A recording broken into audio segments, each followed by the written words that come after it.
term called work breakdown structure.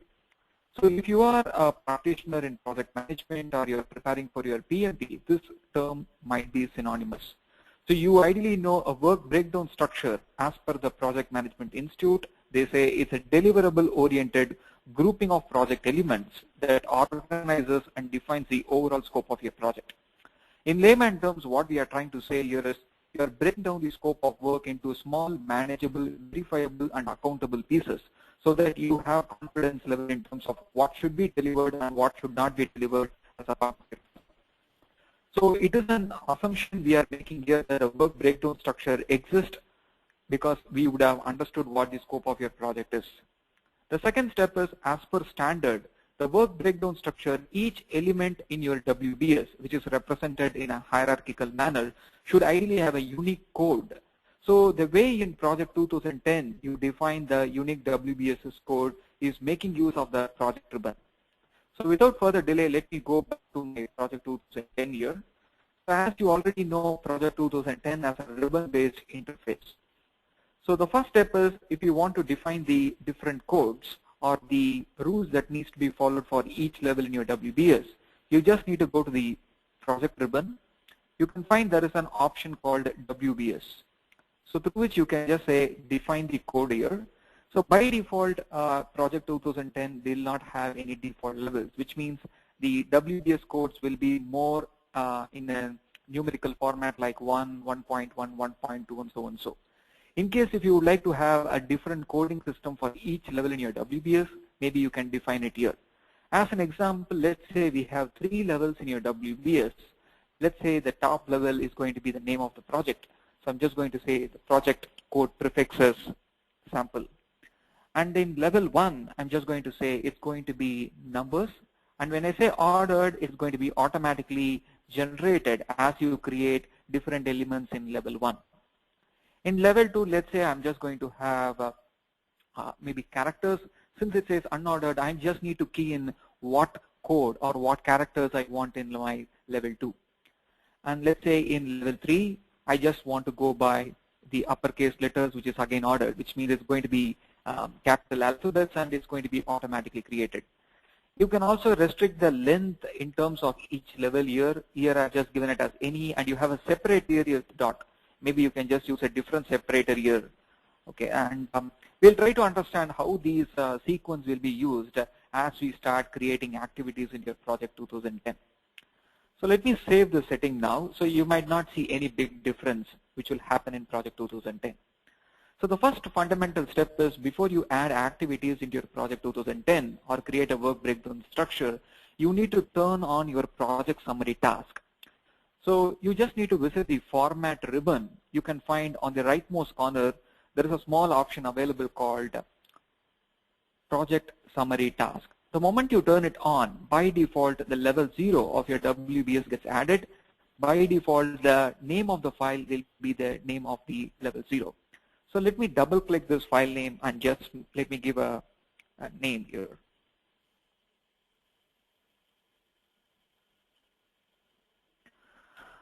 Okay, that's good. Then now let me save this file. That's good. So I have ideally added my level 0 and I just need to include my level 1 and level 2 in my Project 2010. There are ideally 3 or 4 different ways by which you can add tasks to your Project 2010 or your work packages. One simple approach is you can directly key in the data, which I'll just park it later. The second approach is you can try to use the enhanced copy and paste special option available in Project 2010. So what I'm trying to mean here is, let's say you have a set of phases and the line items given in a Microsoft Word document like this, which has bullets. In the earlier version of Project, it's quite difficult to copy this and directly paste it in Project because Project 3 and Project 7 does not support the automatic copy and paste option, which will preserve the outlining level. Whereas in Project 2010, you can just try to copy it and you can directly paste it in Project 2010. So let's have a quick demo of this first. I'm going back to my Word document where I have a phase called requirement, and these are all the tasks which I need to do in my requirements phase. So let me just do a copy, and I'm just going back to my Project 2010, and I'm right clicking and I'm just going to do a paste. The moment you do a paste, you are able to observe the structure is still preserved, right? So this feature is newly added in Project 2010. The second way by which you can add your activities as a part of your Project 2010 is you, on the task ribbon, on the insert data group, you can find a few options available here called task, summary, milestones. So let's talk about summary task here. So the moment you click on a summary, project will automatically add a placeholder for summary, and it will have one subtask under this where you can try to have your own task name.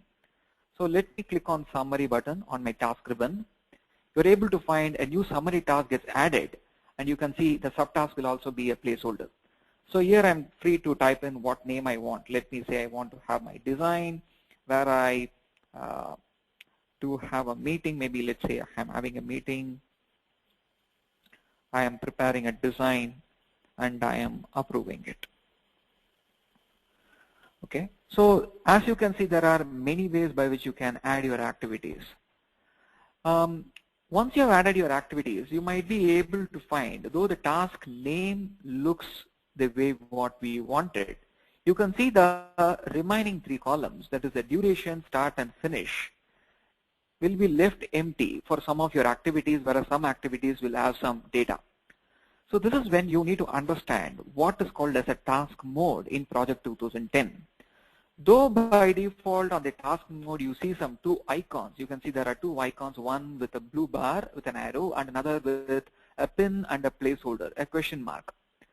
So the moment you click on this drop down, you don't get those icons. Instead you get two labels called manually scheduled and auto scheduled. So this is a new feature added in Project 2010. So before I talk about how to use this, I think you need to understand what we mean by task mode. The task mode ideally gives you control over how much of your data is going to be calculated by Project 2010.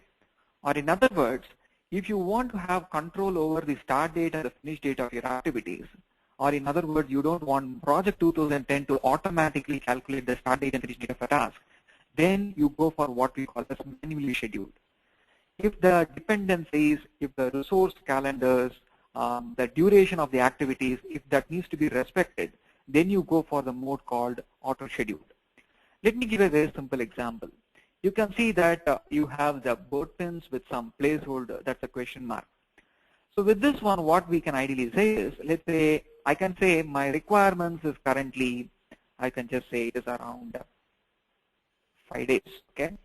So which means that the moment I say 5 days, you're able to see the scheduling mode, task mode of my summary task automatically changes to manually scheduled. And let's say on my sub activities, I can just give some any data on my duration, start and finish. So this is ideally needed when you're preparing a proposal, when you might not have much detailed information, where you want to push information into Project 2010, and you may not want project to interfere and calculate the dates. So let's say in identify stakeholders, and let's say I know that this activity is going to start or its duration is going to be 4 days.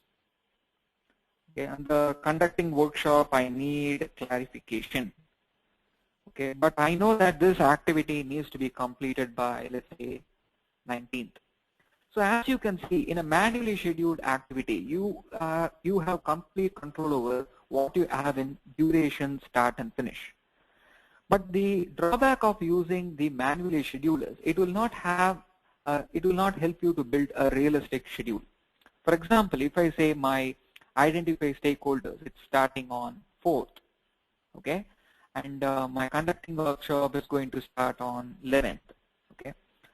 So, and I try to set some dependencies between these two activities. Okay, so you can see both these activities are connected by an arrow, and you can see on my predecessors column the dependencies are set. But since these two activities are manually scheduled, if I go to identify stakeholders and I just increase the duration from 4 days to, let's say, 7 days, you can see that my conduct workshop start date will not automatically get moved. And you can also see that on the finish date of these two activities, there is a red color squiggle line that appears. If I do a mouse over on top of it, it says there are some certain scheduling problems with respect to those activities. If I want to resolve those scheduling problems, the reason is Identify is completing on Friday, whereas conducting workshop is starting on Wednesday, which means it is no more realistic. If I want to fix this problem, maybe I can just select those two tasks which has the scheduling problems. And on my task ribbon, you can see there is a small button in the schedule group called respect links. So the moment I say respect links, you are able to see the activities gets auto-scheduled, and I hope you are able to see that the potential problems would have resolved automatically.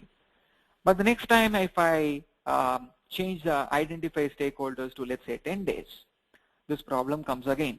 So as you can see, you need to respect the links every time so that no project will automatically shift the start date of my successors automatically. So this might not be quite naturally used when you're preparing a very detailed plan. So manually scheduled activities are more useful as users if you want to have control over the start date and the finish date, and you don't want project to interfere. And you want project to interfere only when needed by making use of the respect links option. So what I'm going to do is, for some of the activities, since we are always having it as a manually scheduled, you might want to quickly change it to auto schedule. So the way you do it is you just select those tasks, and you can find on the task ribbon on the task data group, you can see there are two buttons called manual and auto. You just need to hit the auto schedule so that project can automatically assume some default duration and start date and finish date. So let's see what happens. The moment I do an auto schedule, you can see that all these tasks are now auto scheduled.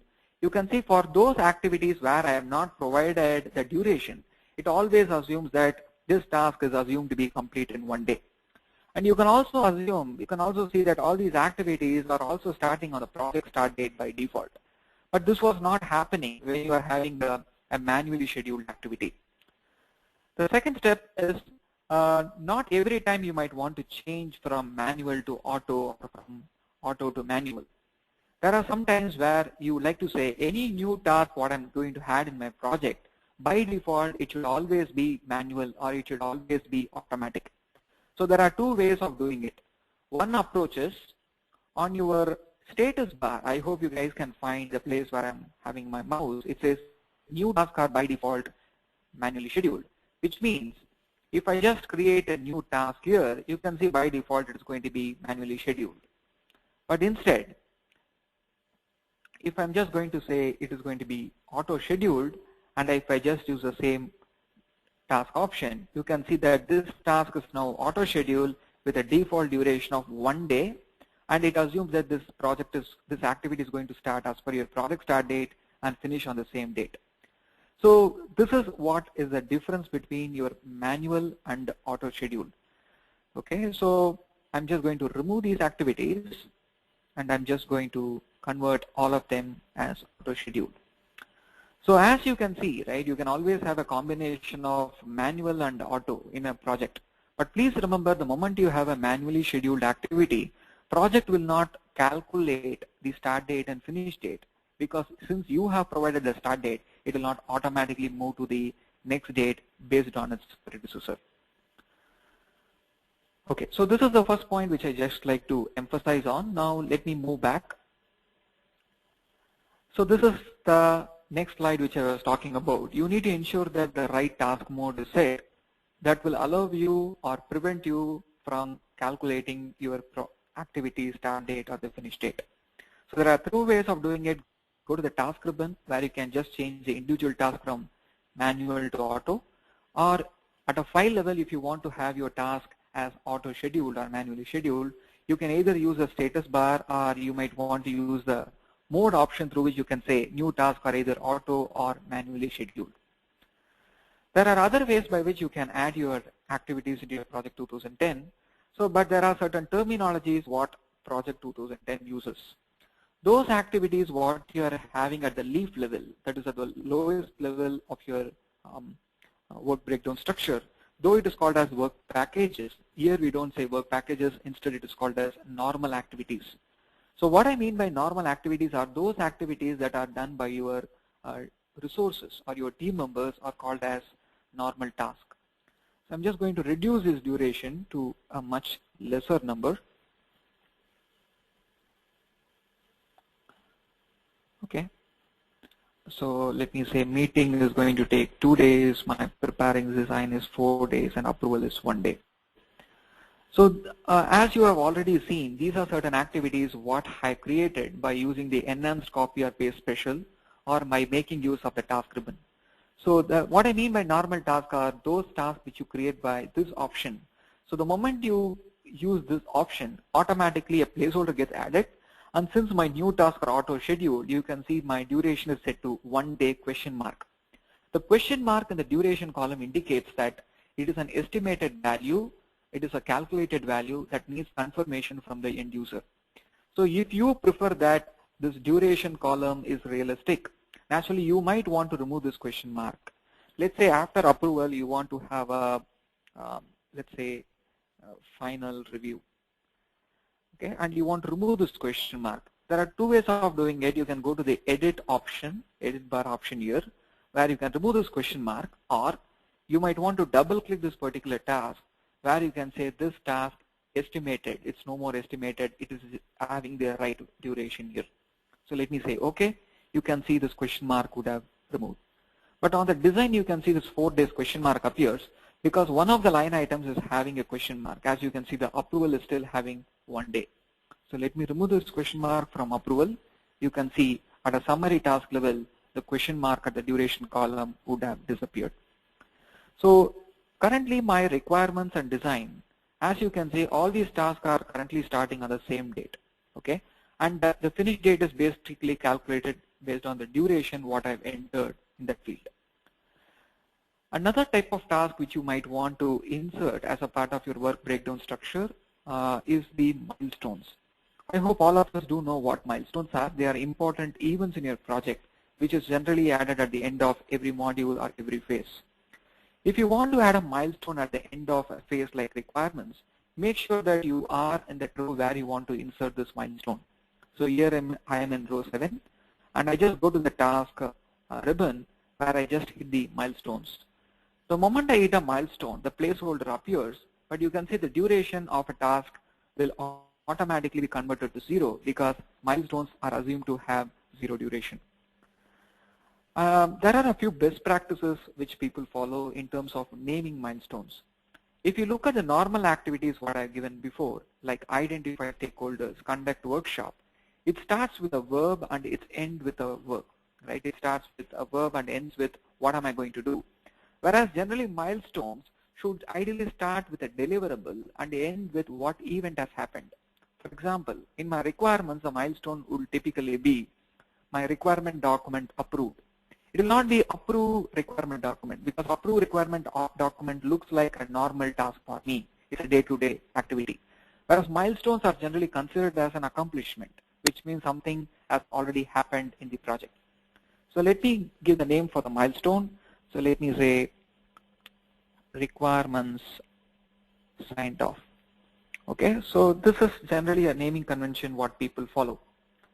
But I have seen people where they say, sir, I have a normal activity like review findings. Though I understand milestones duration should be 0, I want to have my normal activity also to be a milestone without changing the duration to 0. So if you want both these to apply for a one specific task, there is a way to do it in project 2010. So double click your review findings activity. You can find on the advanced tab, you can see there is a small checkbox called mark task as milestone. When you turn on this checkbox, it will not reset the duration to 0. So the duration will still be preserved as 2 days, but internally it will update that this task is a milestone. So let me say okay. So you can see though the duration is not altered, if you just look at my right hand side, you can see a milestone icon is automatically placed on the finish date of that particular task.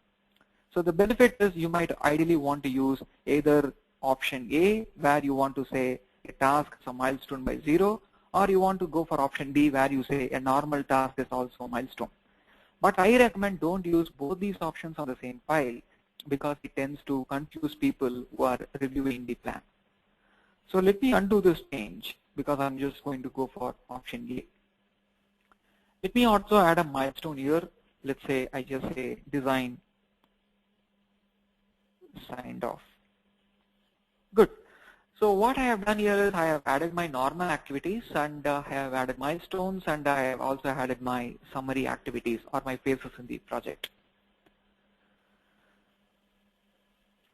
The last type of task, which might not be so frequently used, but you might want to consider this type of task when the customer enforces that there are certain activities that will have a recurrence pattern associated with it, and you might want that to be planned and tracked in Project 2010. For those types of requirements, you have a task called a recurring tasks. So let me take a small example.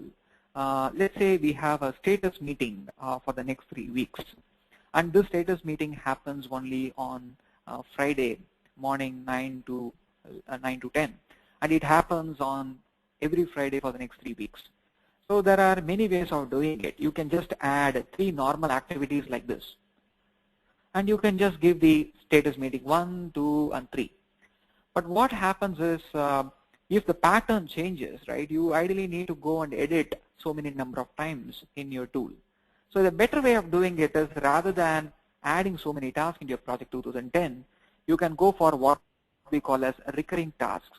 So I am on my task ribbon, and I'm just hitting the recurring task option. And let's say I have a status meeting, and the duration of each status meeting, let's say it is around 1 hour. And I say it's happening weekly, Friday, it starts from this week and it ends after 3 weeks. And let me say, okay. Now you're able to find this particular task, right, status meeting. You can see there are 3 status meetings happening this week, next week, and the week after that. So the advantage of using a recurring task is you can always change the pattern the way you want. But there are some exceptions. Let's say your status meeting has already started. Let's say 2 status meetings has already completed. And the customer says, I just want to add a few more status meetings, but it should start not on Friday, but it should start on, let's say, Monday of the remaining weeks. Which means you need to cancel the last status meeting, and you need to insert another recurring task called status meeting. So as you can see, you can have only one recurrence pattern for a recurring task. You cannot have multiple recurrence patterns for the same recurring task. So this is a small example which I just like to illustrate. Another point I would like to mention here is when you add your activities, what I have had it till row number 13, you can see some of these activities, almost all these activities are starting on the project start date. I hope you remember on the session 1 of this series, that's when I discussed about how to set your project start date. Just to have a quick recap, you go to the project ribbon, you can see there is a small button called project information. On the project information, this is a place where you set your project start date. So since I have gone for a forward scheduling, my finish date is going to be calculated by Project 2010 based on the activities and the dependencies what I have. So since my project start date is going to be today's date, that is 4/10/2012, it assumes all these activities are starting on project start date, and the finish date is calculated based on the duration what I have entered. But you can see my status meeting is not starting on the same date. It starts on different dates. The first one starts on 5th of October, the second is on 12th of October, the last one is on 19th of October. So you might wonder, how does this happen so immediate? This is because of a new feature added in project called as constraints. You can see on the indicators column, for all the status meetings, there is a small calendar icon that is visible. Let me do a mouse over on top of the first status meeting. As the tooltip says, this task has a start no earlier than constraint on 5/10. If I do a mouse over on top of the second one, it says 12/10/2012. The third one says it has a start no earlier than constraint on 19/10/2012. So what does this mean? By default, all your tasks are scheduled as soon as possible, whereas these 3 status meetings cannot start earlier than a given date. So how did project find out the dates like 5th, 12th, and 19th? All these dates are calculated automatically based on the recurrence pattern what you have provided and how long you want this task to repeat. That's good. So, but one of the common errors made by schedulers is they start entering the start date or finish date. I think instead of using the word entering, I will recommend that they start manipulating the start date and the finish date. Let me give you a small example what happens. If I go to conduct workshop and I say, hey, this activity should not start on 10th, but it should start on 11th, because my identify is completing on, let's say, 8th, I just want to have a 1-day buffer and I just want to say it starts on 10th.